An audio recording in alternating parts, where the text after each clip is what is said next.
Greetings everyone, hello, welcome back to Wolf Weekly. It's been a while, but this is the non-weekly show that serves as a cesspool for me to unceremoniously dump numerous frustrations and nonsensical issues and guiltlessly yet ambitiously constructively bitch about whatever non-issue has taken my fancy during the time period since the last episode. Today, we're going to take a more structured look into the bleeding heart the seething, corrupted community has given it worthiness of a meme status, the very name, artillery, to the ears of many World of Tanks players brings connotations of either unbridled blights of rage or opinionated resentment-filled dribble. Yep. Fall back? Do you know who I am? I'm too late for the... oh. You lie.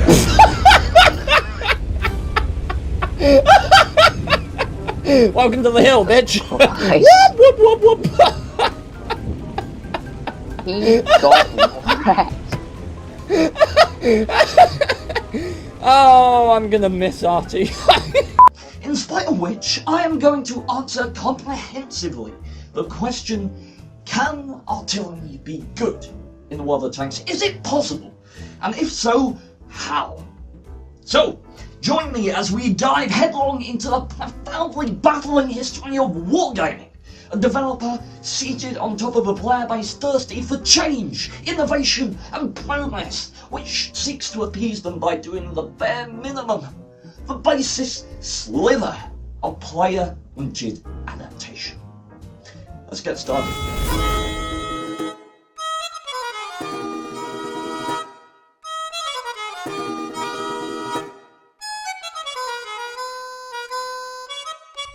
It was very important for us to find the balance between playable physics and realism. Armor penetration. Well, I have half action. Well, I've got some pretty bad news for you. GG Wargaming, and Wargaming is ranked critics with censorship. Monetize the game even after they try to. Pretty much falls apart after this.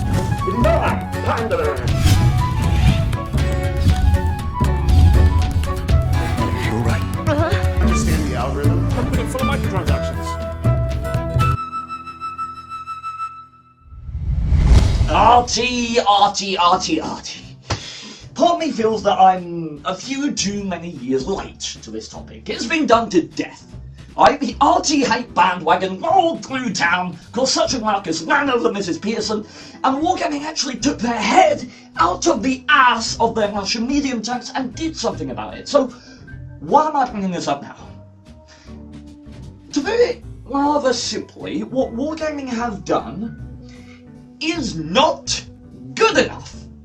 They stood on the back of 5 years of opportunity for change, innovation, learning, observation, and then shut out a stun mechanic with the grace of a newborn monkey through a vagina.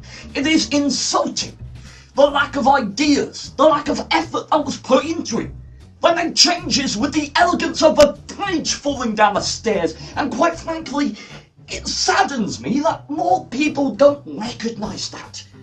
So Wargaming just gave everyone donuts with turd sprinkles on the top. It says, oh, here you go, shut up, it's free. And then everyone was like, oh, that's nice. And the Wargaming was just like, oh, by the way, we're changing Artie. Look at us, we're doing what you said, isn't that cool? And everyone was like, oh yeah, awesome, that's good, mate. This donut tastes like shit, by the way.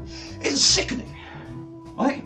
Now, I could talk like a homophobe meeting the village people about Artie. My opinions are that strong, right? But with the objective in mind of a constructive video, I'm going to look at some facts unpolluted by my opinion as far as I am able.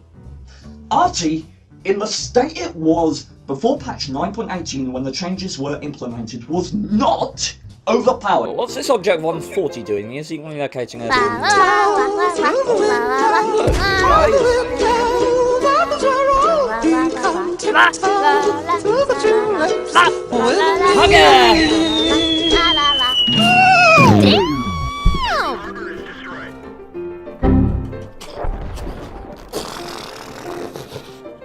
Fatality. And you can put your pitchforks down and hear me out. Archie gameplay was like jumping on a pogo stick through a minefield. Okay, it was not overpowered. It was broken. No! I banned him! I'm gonna block him! I'm gonna block him! Yeah. 4!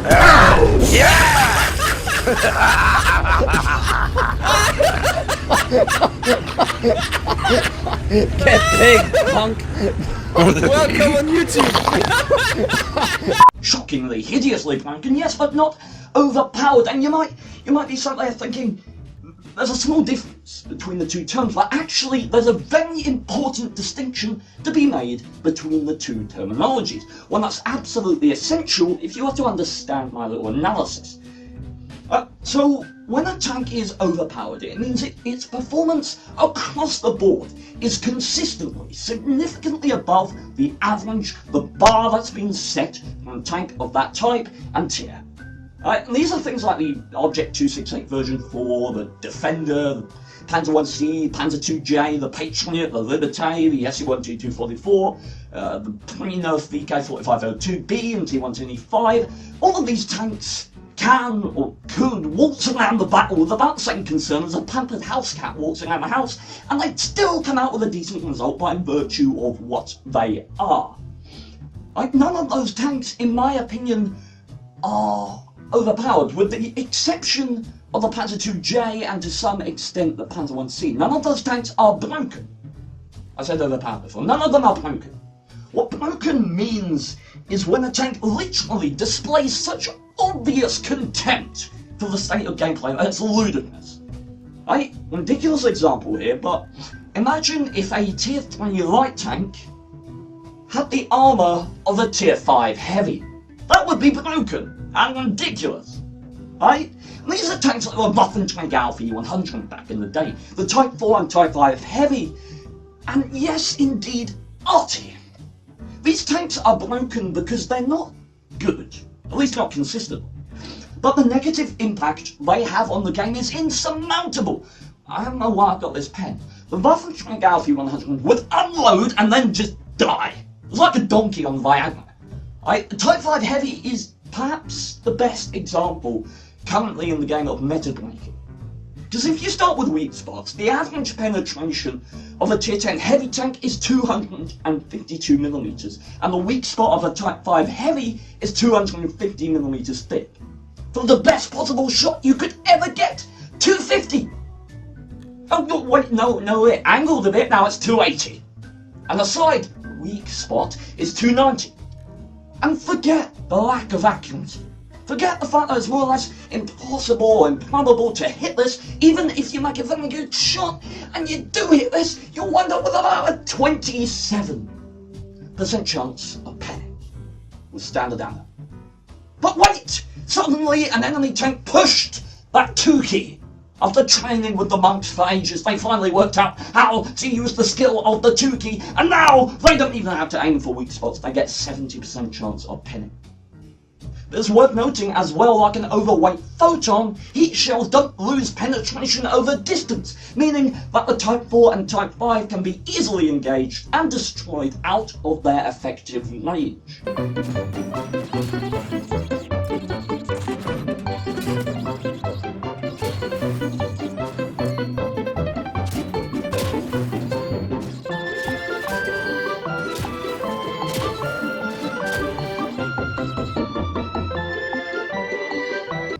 If a tank relies on enemies not firing gold at it to be good, it is not good. And how I wish that weren't the case, because it means a lot of tanks aren't good. And it pretty much sums up why the Type 4 and Type 5 Heavy are bad, Japanese tanks in general. But to enforce the notion that it is broken, let's look at the gun. A 15cm with 1100 alpha damage, 75mm of pen. Wait, that overweight photon from earlier just fell on the 2 key, now you have 1400 alpha damage with the same pen because, why again? Because of reasons! So why is this bad? Well, heavy tank combat, more often than not, dissolves into corner poking. You know, trying to do gate damage, and a bunch of heavies just trying to pushed together, and when you give one of those a dirt gun, capable of ignoring armor and doing 400 to 700 damage anywhere it hits, it breaks this meta. Because the natural weakness of this kind of gun is its long reload, during which its enemies can just approach it and tickle it to death, take it down, you know? Problem is, because of the type of tank this is, more often than not, it's surrounded by a lot of other heavy tanks. Hello, punt. Which means that you can't exploit its reload, you can't pen it without premium, it will damage you no matter what you do, so just fucking fire premium at it, I guess. At least then it sucks, as well as you. Right? A good example of how to make armor work. Quite a surprising tank, the IS-4. Right, now, the IS-4 is an obsolete tank, facing much the same struggles as the Jagdpanzer E-100. Struggles against mediocrity and becoming obsoleted by the state of gameplay. But it has a profile of 140 by 160 on the hull, quite a bit worse than the Type 5's 270 by 160. But the thing is, the skill of the IS-4 is in the angling, the response of the user. If someone fires heat at the IS-4 can over-angle in response, creating an auto-bounce angle on the lower plate and displaying a side full of spaced armor to eat the heat. Eat the heat. At which point, any player worth his salt will just shoot you here, because, you know, it's 110 millimeters less thick than the Type 5, because, balance.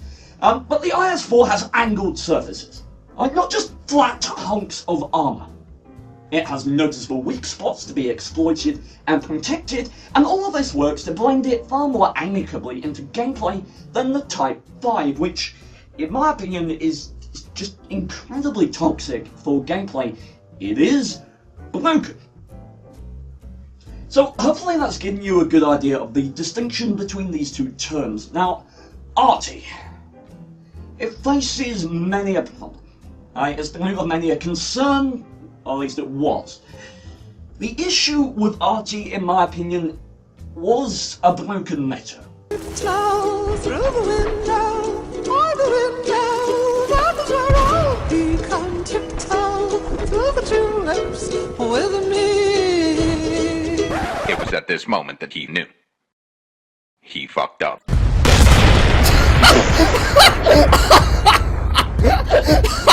Surprise, bitch. It was almost entirely based on RNG. You could set a good player, exceptional player next to a bad player, and you'd have a 50-50 shot at guessing which one performed better in that game. Okay, just no aim at Concord 34. It's fine.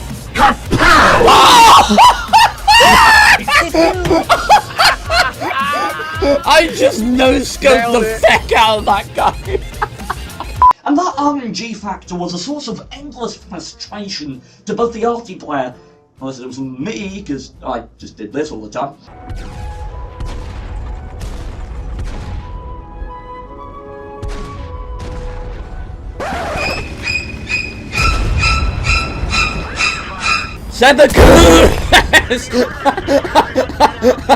His team counting on him for support, and the enemy tank, who was tired of getting smacked in the face or missed in the face for the health he needed to win the engagement. That T-175 is too overpowered. Yeah, it needs to be nerfed. Shall we nerf it, guys?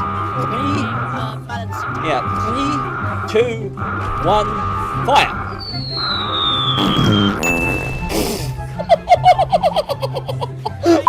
This dynamic not only promoted camping and defensive gameplay on almost all maps, it made it literally the correct tactical play to hide like a bitch and wait behind solid cover for the enemy team to die. Wargaming attempted to fix this in patch 9.18, and they utterly failed. And I'm genuinely trying to think of a better term to describe what they have done than laziness. Because if it's not laziness, it's stupidity. arty as a base mechanic is not necessarily awful. What makes it awful in World of Tanks is a sheer lack of engagement and diversity of gameplay. The key to making a mechanic like RT work is reliability, consistency, heavily tailored gameplay dynamics, and the cardinal sin, the snapping alligator that every game developer should strive with all their heart to avoid, is one that in patch 9.18, Wargaming embraced it like an old friend. And that sin is boring gameplay.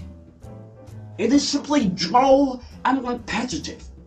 And even if you hate RT with a passion, such as it makes playing it intolerable to you, you have to admit, in patch 9.18, before then, but those somewhat rare moments where a 4 health tank disappeared behind a mushroom cloud of bitterness, justifiable anger, and future forum posts made you...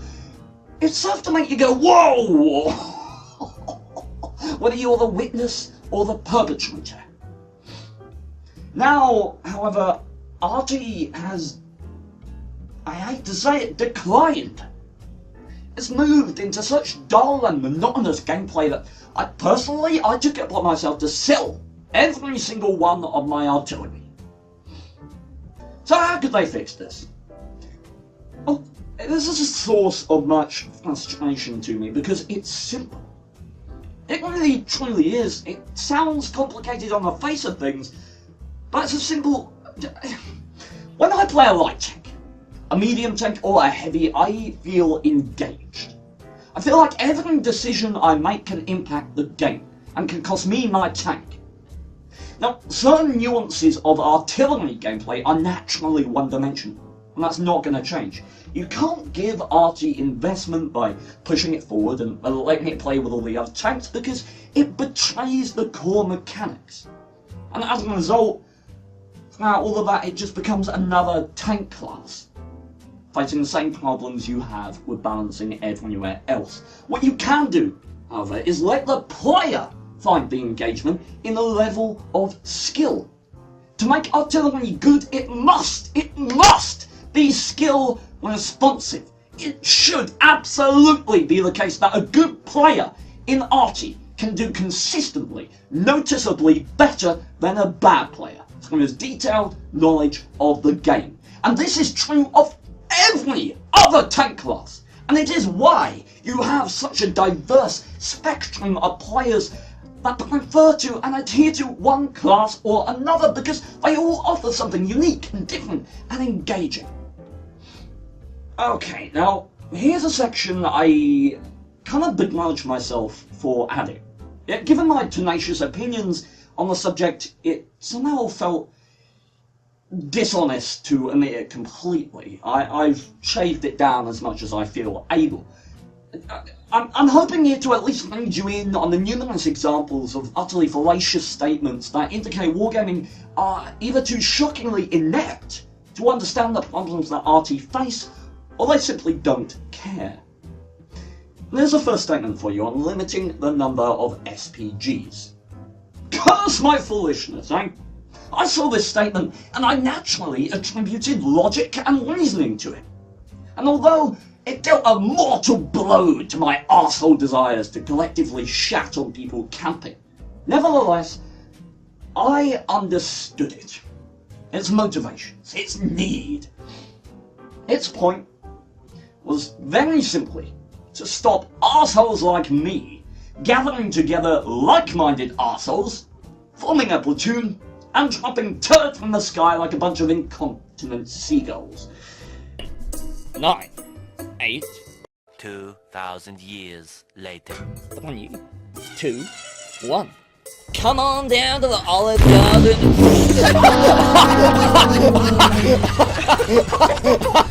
Holy shit. Get your LGDB here. Right, here's Wargaming's take. Starting with 9.18, each team has at most 3 SPGs, and they can't team up in platoons. Limiting the number of SPGs per side should stop RT-dominated battles, allowing just enough of them in to effectively support the team without scaring the other side into staying put to avoid being hunted down. Removing the option to play in platoons should facilitate team cooperation, and aid the matchmaker in creating balanced teams. You are vocal about the mismatched scenarios where a platoon of 3 SPGs is placed at the top of the list, and the team ends up with 3 long-range support fire vehicles as their main strength. The other frustrating issue were frequent cases of RT giving all of its support to fellow platoon members and totally neglecting the rest of the team. To eliminate both problems, we decided to stop SPGs from forming and joining dynamic and regular platoons. So, what? We're removing platoons to facilitate team play. Well, we all know from experience how reliable random teammates are, right? The matchmaker changes I understand perfectly, right? One of their main points about platoons, however, seems in spite of all logic. And that is, people were supporting their platoon mates instead of the team. Yeah, because regular platoons never do that, do they? The all-new stun mechanic is instrumental in reshaping RT into efficient team players. No. To help a team succeed, SPGs need to be in sync with other players and coordinate their actions accordingly. So we removed platoons! The changes in firing parameters, along with the increase in HE shell burst radius and the stun effect, should force SPGs to change their playstyle. I really don't think you know what that word means. A playstyle change? Really? As in, they start the game, inverse behind the base, go into RT view, start shatting on people, and do it more frequently and with less damage, as opposed to starting the game, reversing behind the base, going into RT view, start shatting on people and doing it less frequently with more damage. Now, I really hate to burst your bubble, Wargaming, but that is not a playstyle change. That is the difference between a gun being changed slightly. Changing a medium tank into a heavy like the VK3601H, that was a playstyle change. Right? Number 5. Playing RT effectively requires skill. You need good aim to follow a moving target, anticipate where it's going to be and how much time it will take for a shell to reach its destination. To reward skill and compensate for the reduction of alpha damage and penetration values, we revise shell fragmentation dispersion within the splash radius. Okay, first off. No! But, you know, unreasonable. Humour them. Alright? There is a minor element of skill in anticipating RT firing arcs and shell time. And it seems like from what they say here, they recognise that good shots should be rewarded. And they're changing mechanics to do that. So, great, hey? This is good stuff. Let's look at the details with optimism. On live servers, RT deal no damage on the perimeter of their splash radius. In Sandbox, the damage value fall off from the center to the perimeter will be less abrupt. HE shells will deal 30% of their maximum damage there. This way, they deal less damage, but to a larger area, even without direct hits. With a smaller gap between a direct hit and a near miss in terms of damage dealt, shooting at multiple targets becomes more efficient than picking just one. This change, together with the introduction of the stun mechanic, should force SPGs to change their playstyle and aim at hitting multiple targets, letting teammates finish the job. Whoa. You just said that RT requires skill, and you want to reward that, yet you change it so that missing is more profitable. How? How does that reward skill? When you can miss your opponent by an entire tank, and like the crew still act like they're looking at Quickie Baby naked. Look,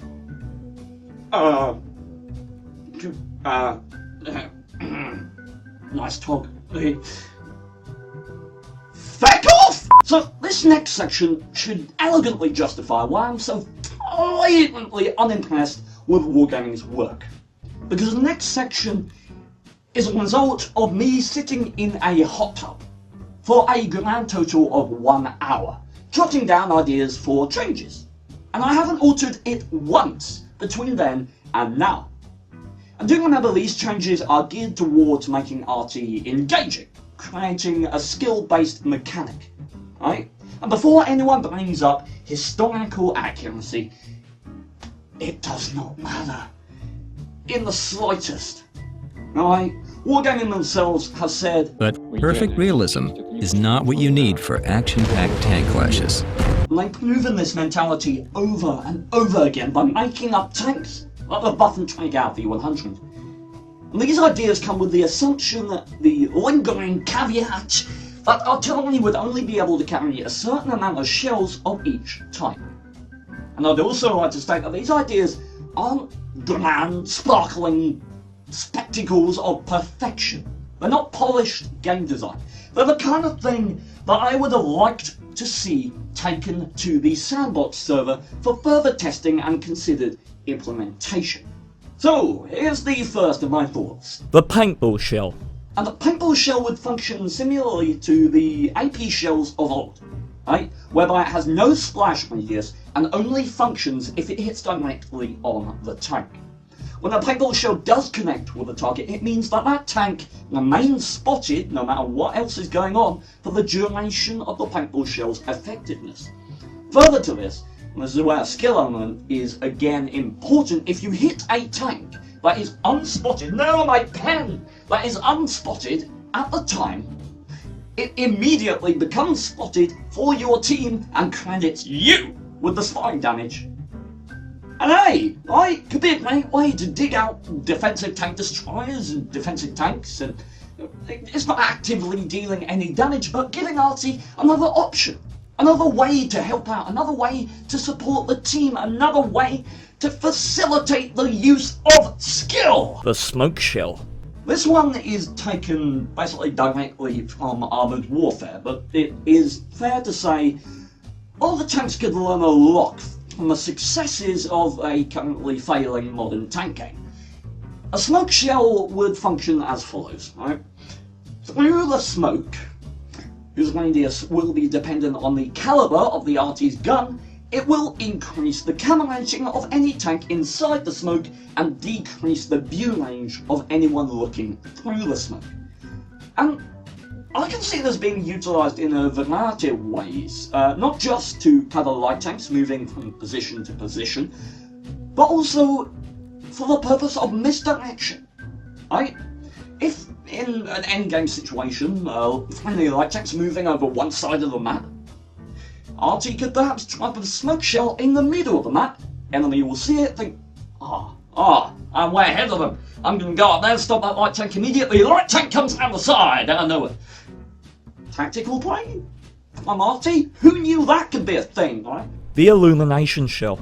These shells naturally have pretty much the opposite effect to smoke shells, whereby they decrease the camera ranging of both tanks and foliage in the radius, and increase the view range of tanks looking through the illumination area. And these shells are going to be pretty good for assisting your team in digging out stealthed up tank destroyers at long distance. Shell switching. This is a mechanic rather than a shell, but its intent is to encourage Arty players to observe and adapt to the game state by switching shells. Therefore, switching shell types in Arty is much quicker than when you're loading after firing. For example, if you had a 30-second reload, right, you could switch from a smoke shell to a paintball shell, assuming you're already loaded, in 15 seconds. Half the time it would take if you actually fired that shell. It encourages you to look at the map and see, okay, I might need a smoke shell there, I don't have to fire, I can switch the shell so that's appropriate for this situation. Bigger XP value. Right now, when you kill an Arty, you pretty much only get the satisfaction of killing them, right? And while that is substantial, doesn't get you far in-game. So I propose that Arty XP value, when they're killed, be increased, right? Giving the same value as, say, killing an equal tier light tank from full health. That way Arty games still have a decent amount of XP to go around. The debuff shell. This shell is already well known, right? It's basically the stun shell. The difference here is that the splash radius is heavily reduced, right? No more missing your opponent and still damaging and stunning them. Perhaps, and I quite like this idea the more I think about it, when you connect with a tank, when you actually hit the shell on an enemy tank, then the damage carries. In the same way that it does now, in the same way that it can damage multiple tanks, it comes in the debuff shell with the caveat that you have to physically hit a tank first. That way you can't miss, but it's still going to reward skill with a bit of damage to multiple tanks. HE shells. Now these are your good old non-stunning, hard-hitting explosive shells, which require quite a noticeable adjustment. Alright? Not just to the shells, but to Arty as a whole. See, in my vision of Arty, certain types of shells, when they are loaded into an Arty becomes far more accurate with those types of shells. Maybe just far more accurate in general. I think something along the lines of the Swedish tank destroyer siege mode, when you load the certain type of shell that makes you more accurate. What this means is that the Arty player can land these shells more or less exactly where he or she wants to. And they're going to need to aim carefully because now spaced armor matters. Right? The spaced armor of all tanks is far, far better at absorbing high explosive damage.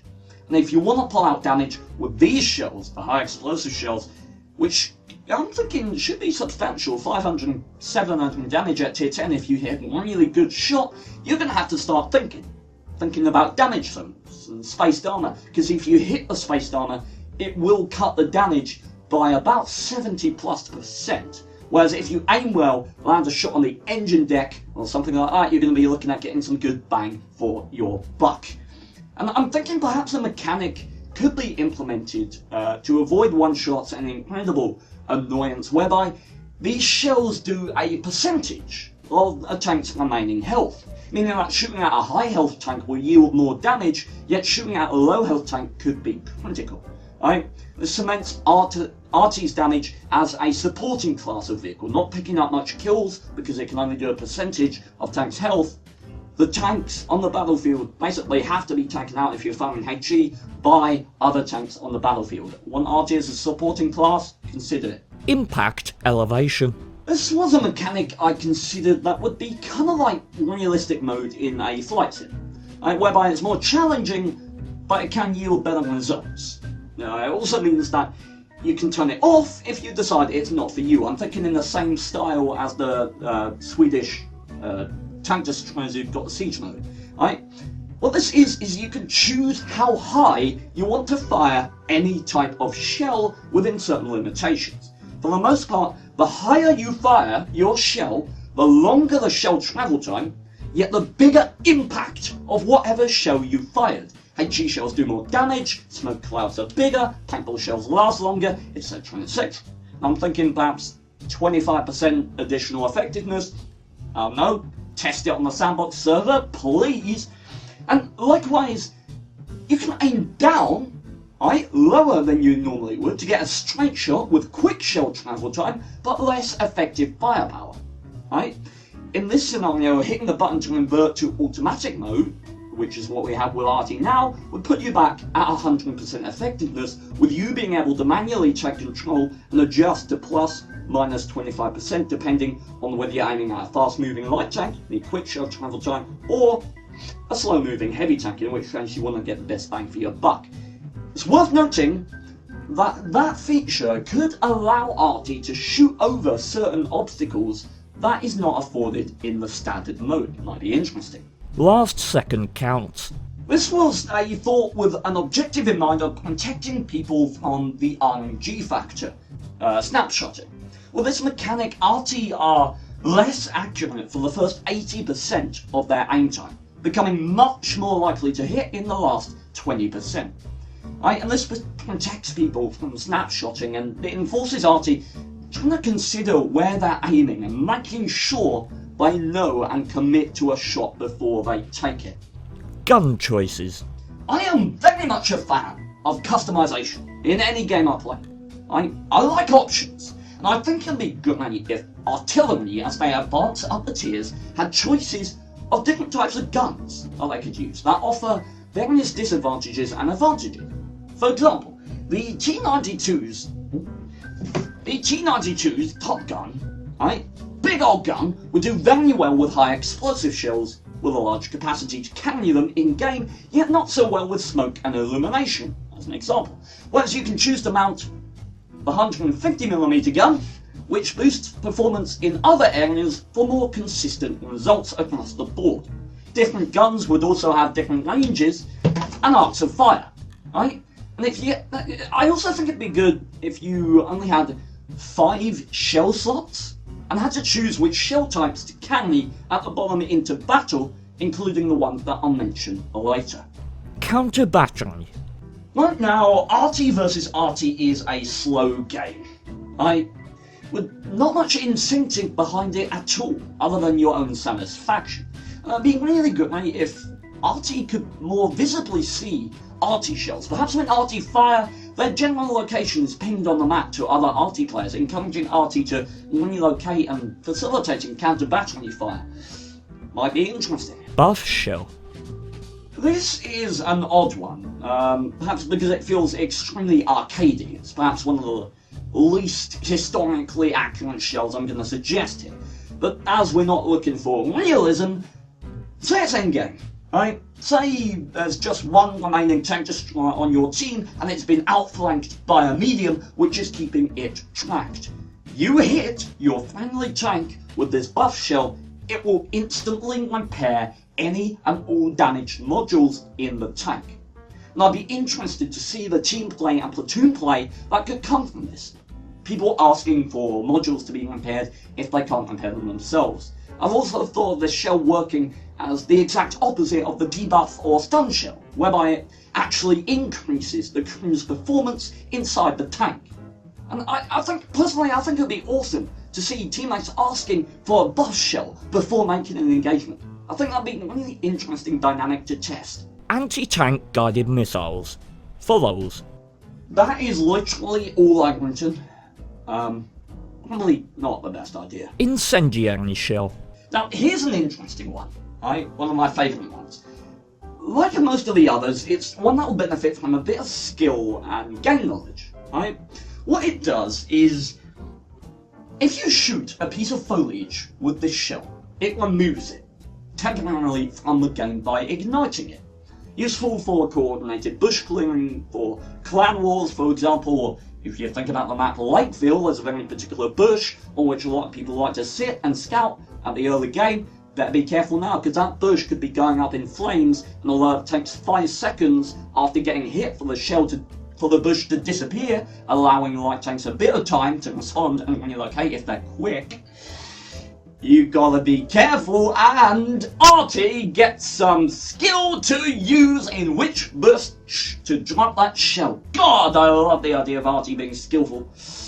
Next! Gas shell. This is entirely as it sounds. Right? It's a cloud of gas that, when fired, lingers on the map for, I don't know, 10 to 15 seconds, something like that. And the longer a tank remains inside the cloud, the bigger the chance of their crew members being injured or knocked out. It's very useful for choke points or holding back groups of enemies from fighting on a corner, right? Use your skill, fellas! Cluster shell. This works similarly to a HE shell, but it has a larger burst radius with reduced alpha damage. And this shell does 50% bonus damage to artillery and is, in my mind, intended to be taken, maybe take 1 or 2 of them and use them for counter battery purposes. Proximity shell. This is an odd and probably physically impossible shell. When you fire this, it stays wherever it landed until it is interacted with. Right? And when an enemy tank drives over it, whether or not the enemy is spotted at the time, the shell explodes, tracking the enemy and giving the friendly team a ping on the map that says, in battle chat, enemy tank detonated proximity shell at A6, right? And this becomes more and more important as there are less tanks on the battlefield, could be used really well in endgame situations as advanced warning through small choke points of enemy approaching. Oh? Yeah. Deathmark. This is another arcadey style shell. When hit with Deathmark, tanks would have a black marker, right, displayed above their tank, at which point all the shells that impact them will not be able to roll below the average damage of the shell while Deathmark is in play. For instance, a gun with 400 alpha damage can roll anywhere from 300 to 500 damage in regular play. Whereas shooting at a tank with death mark above it, it could roll anywhere from 400 to 500. Right? And this encourages people to shoot the death mark target, as it will be taken out of play easier. Right? And I visualize some kind of mechanic whereby the arty is credited for the additional damage done. Might be interesting. Now, as all of those ideas were simply a result of a paltry hour of hot tub aided deliberation, you can see why the fact that Wargaming took one idea to the sandbox server, and it was the one that they actually went with in the end, is a mite frustrating to me. And I'm absolutely sure all of my ideas aren't great, right? But I wouldn't be nearly as pissed off with Wargaming if these ideas, any of them, had been tested. If I saw a desire for good, meaningful change, as opposed to a latent lack of effort begrudgingly spurned out like milk from a yak. In conclusion, in my opinion, artillery is worse for the status of the game now. Now that it contributes like that weird uncle who regales you with stories of exploits that you neither care about nor believe in. Like that uncle, the novelty wears thin after a while. In this case, there's the novelty of surviving slightly longer, and it wears thin once you wipe away the pretense, and you realise that you're surviving longer under the aggravating, agitated attentions of a tank class that can impact you while using such a remarkable lack of skill, such that you could fill every tank in a random game with monkeys and there would be less shit flying about. Goodbye.